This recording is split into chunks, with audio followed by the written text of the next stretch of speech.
What do you do when your job needs you at 9 and your loved one needs you at 10, and by 11, before lunchtime, you already feel worn out? There are people who clock out at the end of every workday.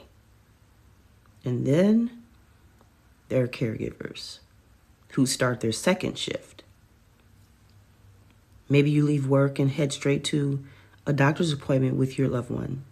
Maybe you're answering emails while also managing medications and meals. Maybe you're the one watching cameras all day like I did when I was in my 9 to 5. If that's you, I want you to know that I see you. You're not alone. And I will talk about how to stay calm, how to stay strong when you feel like that you're working one long shift. You feel like you're working overtime, and the overtime never ends.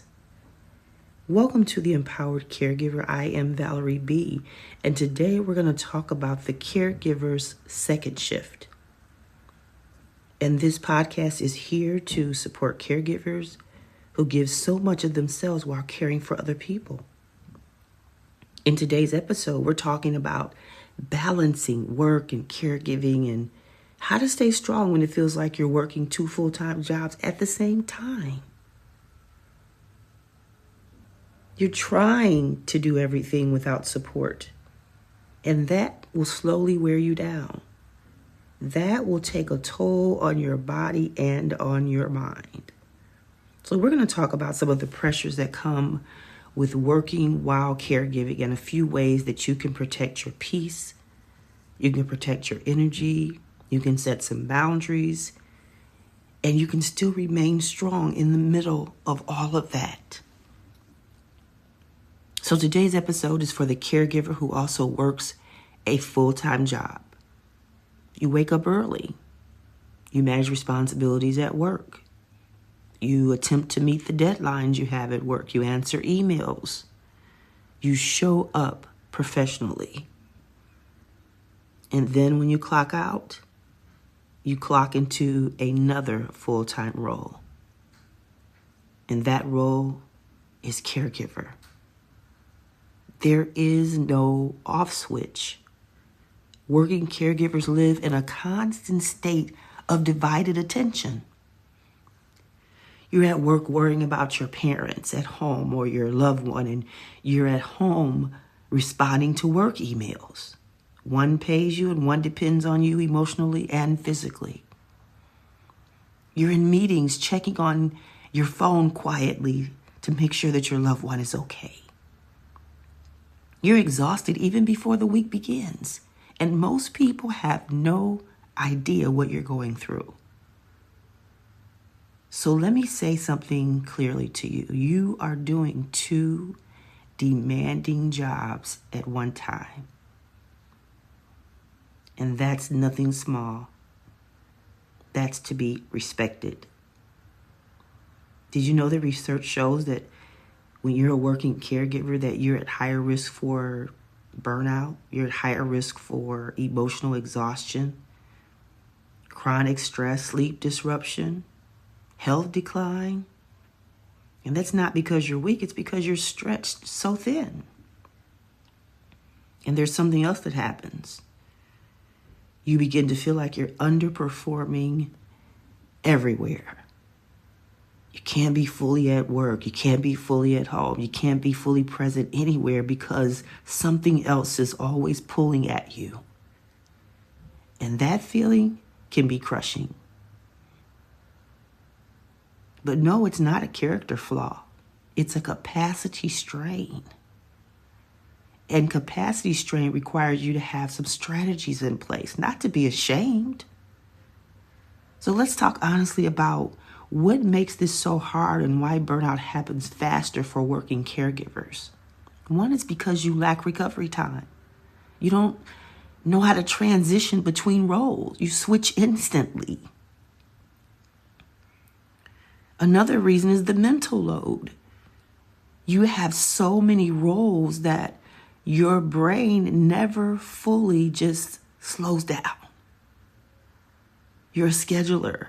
You're a nurse. You're a doctor. You're a therapist. You're a planner. You're an organizer. You're a coordinator. So it's because that mental load is there. And then emotional suppression. At work, you try to stay composed. You don't want to tell anyone what's going on with you. And then at home, you try to keep it strong. So there's very little place for you to collapse. You need to intentionally create time and space to recover before you burn out. But instead, what do caregivers do? We normalize it. This is hard because it's hard. Not because you're failing. Don't normalize it. Then you simplify it. You can't operate at peak performance in both of those roles. Not long term. You can do it for a little while. But long term, you won't be able to sustain it. So instead of asking, how do I excel at everything? Ask yourself, what must truly be excellent right now? And what can just be adequate? And remember, adequate doesn't mean failure. It just means it's sustainable. So think about it. At work, can some things be enough instead of perfect?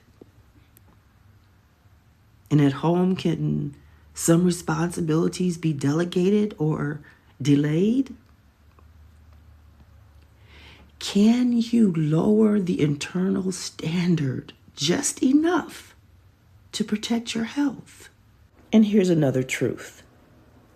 You cannot and should not carry this alone indefinitely. If you're caring for a loved one, I want you to do a few things that's going to help you. One is to explore respite options. And for those of you who are new to caregiving, respite is just a pause to rest. The opportunity for you to recharge. And there are several types of respite care. You have the in-home respite, which is where a caregiver comes in to your home. They help you provide care and take care of your loved one while you go and get a break. There's adult daycare programs where your loved one is being cared for during the day at a program that has activities. They feed them. They look out for them throughout the day. And then there's short-term residential respite. That's when possibly you're going on a vacation for, let's say, 5 days. And you put your loved one in a facility. And it's just temporary care, but it's provided at assisted living or other care facilities. So it's very important for you to get respite because it gives you an opportunity to rest, to run some errands, to handle some personal things, and to simply just breathe and reset. But remember that respite doesn't mean that you're abandoning your role as a caregiver. It's really just protecting your strength so that you can continue showing up. Next is ask your siblings or your family or friends to help with specific tasks. If it's just picking something up from the grocery store, if it's getting medication, anything, whatever it is that you think it's pretty simple for them to just take on for you, ask someone.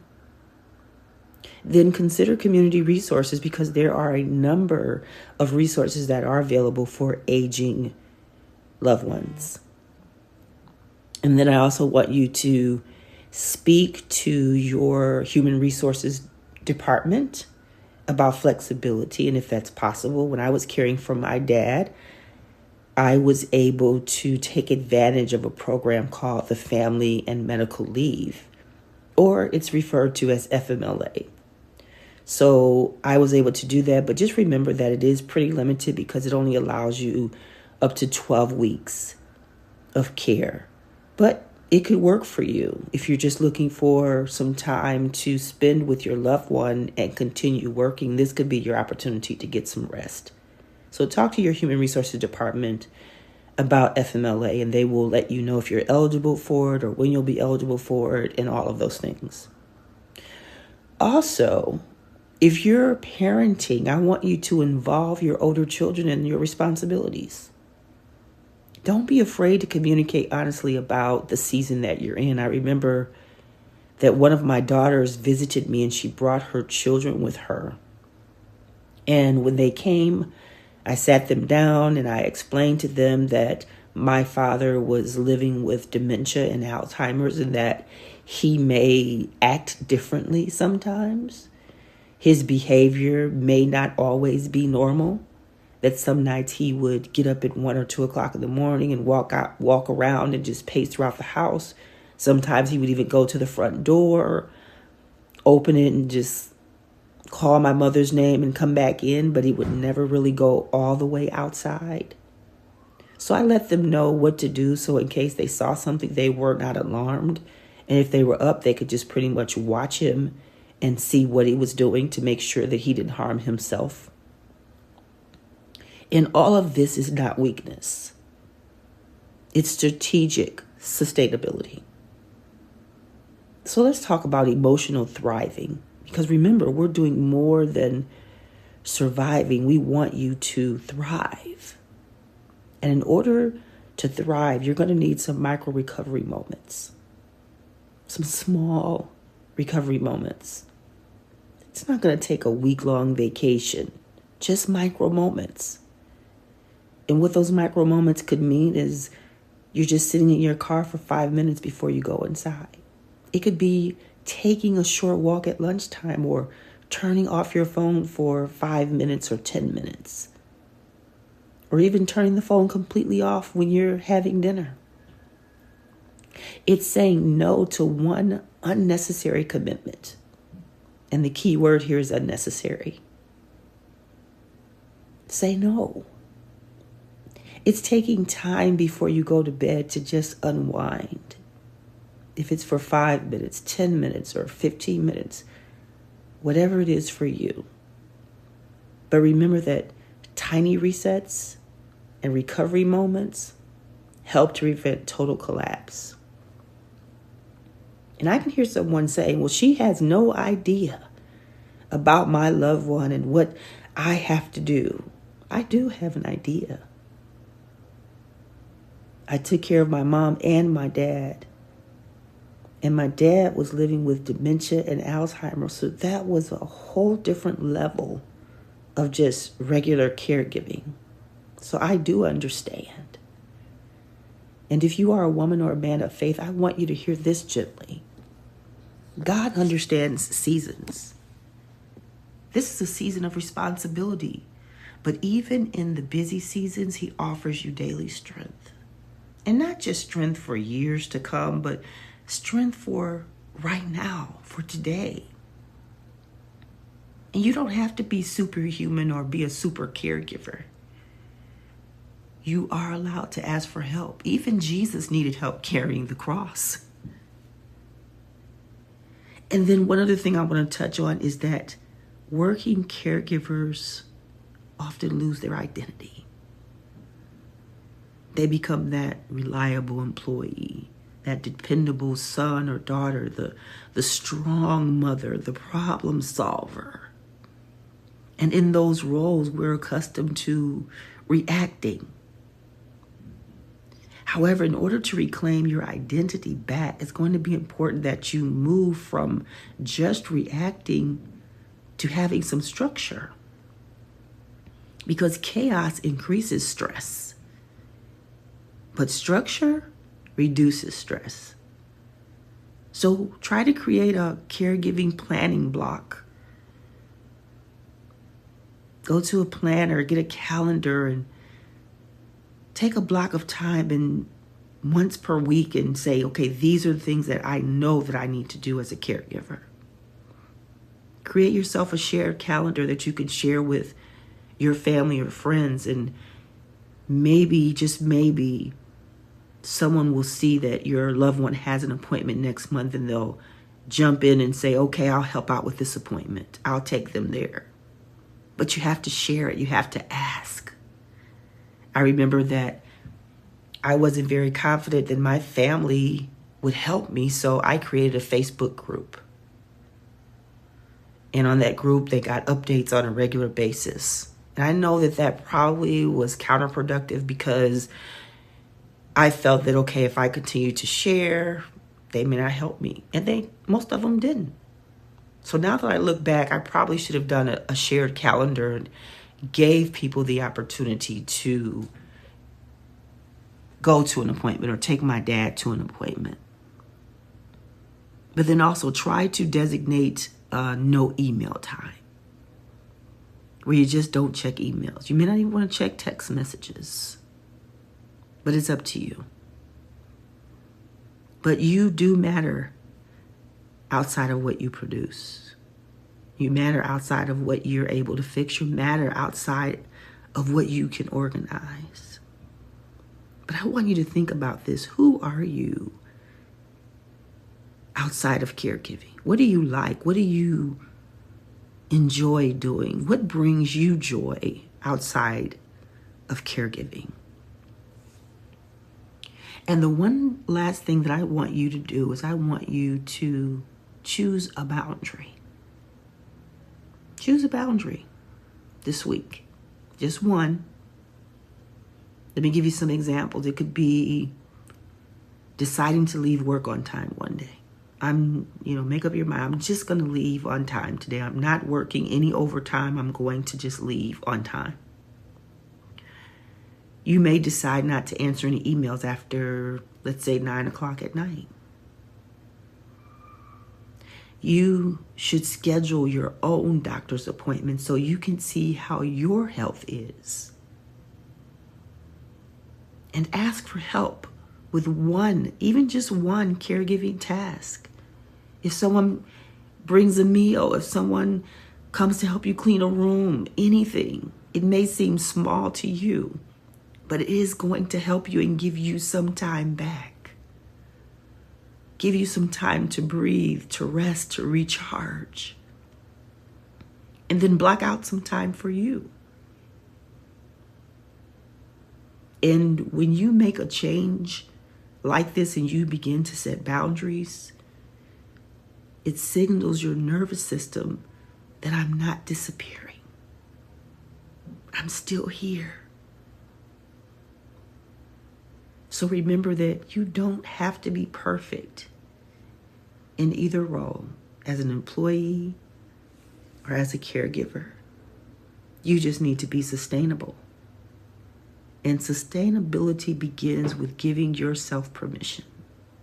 Give yourself permission to be human. Give yourself permission to make a mistake. Give yourself permission to rest, to adjust, to change, and to ask for help.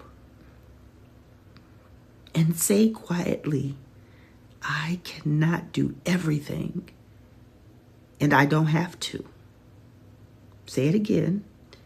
I cannot do everything, and I don't have to. Let that just settle in. I know this season may be demanding for you, but it's not going to define your entire life. You're allowed to move through it steadily.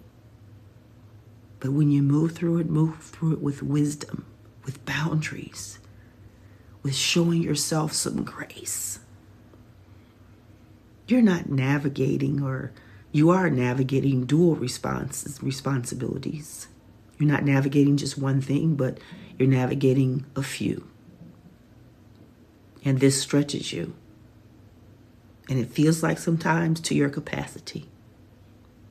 And because you're stretched, you don't need to self-criticism. You don't need to talk down to yourself or call yourself a failure or tell yourself those things that are not true. But you're saying it because you're in that moment. And we have many of those moments where we're extremely stressed and extremely frustrated. But remember that you don't have to do everything. Just do what is sustainable. And if you are working a full-time job and caregiving, it's going to be important for you to set those boundaries. It's going to be important for you to reclaim your identity. It's going to be important for you to ask for help. So thank you for joining me today. And if you are balancing work and caregiving, know that you are seen. If this episode resonated with you, please share with another working caregiver who needs this encouragement. Well, this is the Empowered Caregiver, and until next time, be gentle with yourself because you're carrying more than most people know, and you are stronger than you feel. So care well, protect your peace, and please don't lose yourself in the process. We'll talk with you soon.